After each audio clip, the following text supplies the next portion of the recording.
হয় নিশ্চয়কৈ অহাকালিলৈ আমি যাবলৈ খাটৰ পথাৰ বুলি কয় শিৱসাগৰ সম্পূৰ্ণভাৱে এটা পৰিয়ালক আমি লৈ গৈছোঁ যিহেতু আমালৈ আজি এটা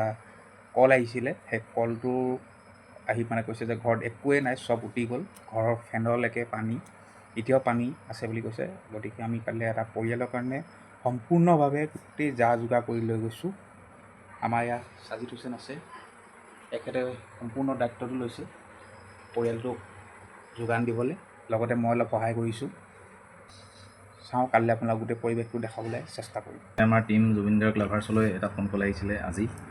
আৰু ফোন কলটোত আমি দুগৰাকী মহিলা পৰিয়ালটোত আছে বুলিয়ে গম পাইছিলোঁ খাটৰ পথাৰ অঞ্চলৰ হয় ঘৰটোত এতিয়াও সম্পূৰ্ণ পানী সোমাই আছে বস্তু বাহনি চব সকলোবিলাক বেয়া হৈ গৈছে তেওঁলোকে বৰ্তমান এটা ভাড়া ঘৰত আছে আৰু সেই ভাড়া ঘৰটো বেলেগ দুজন ব্যক্তিয়ে তেখেতলোকক ব্যৱস্থা কৰি দিছে আৰু আমালৈ ফোনটো আহিলে যে তেওঁলোকক যিখিনি সামগ্ৰী প্ৰয়োজনীয় সামগ্ৰীখিনি যদি কিবা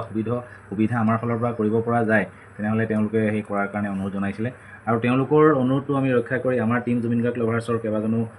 সদস্যই মিলি পিনে আমি সেই পৰিয়ালটোক কালিলৈ অকণমান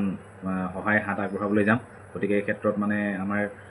টীম জুবিন গাৰ্গ লাভাৰ্ছৰ যিকেইজন সদস্যই আমাক এই ক্ষেত্ৰত সহযোগ কৰিছে মই বিশেষকৈ তেওঁলোকক ধন্যবাদ জ্ঞাপন কৰিছোঁ আৰু বাকী কালি আমি যিখিনি বস্তু দিম আপোনালোকক অকণমান দেখাব আমাৰ মানে কালিলৈ আমি যিটো পৰিয়ালৰ ওচৰলৈ যাম পোনপ্ৰথমতে তেওঁলোকৰ যিহেতু সামগ্ৰী একোৱেই নাই গতিকে আমি এনেকুৱা ধৰণৰ কিছুমান থালি বাচন বা আপোনাৰ গ্লাছ এনেকুৱা ধৰণৰ বল জগ মাগ নানা ধৰণৰ যিখিনি ইউটেনচিলছ আছে গোটেই ইউটেনচিলছখিনি লোৱা হৈছে বাল্টিৰ পৰা লৈ পিনে কেৰাহী ডেক্সি সকলোখিনি লোৱা হৈছে লগতে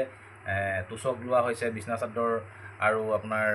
খোৱা বস্তু যিখিনি প্ৰয়োজনীয় আলু পিঁয়াজৰ পৰা লৈ চাউলৰ পৰা লৈ সকলোখিনি এটা পৰিয়াল চলিবৰ কাৰণে যিমানখিনি কম বেছি মানে প্ৰয়োজন হয়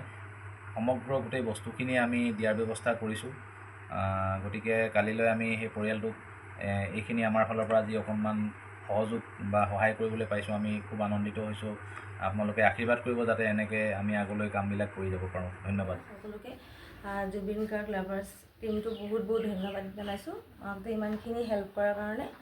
আৰু আগন্তুক দিনটো আপোনালোকে হেল্প কৰিবলৈ আশা ৰাখিছোঁ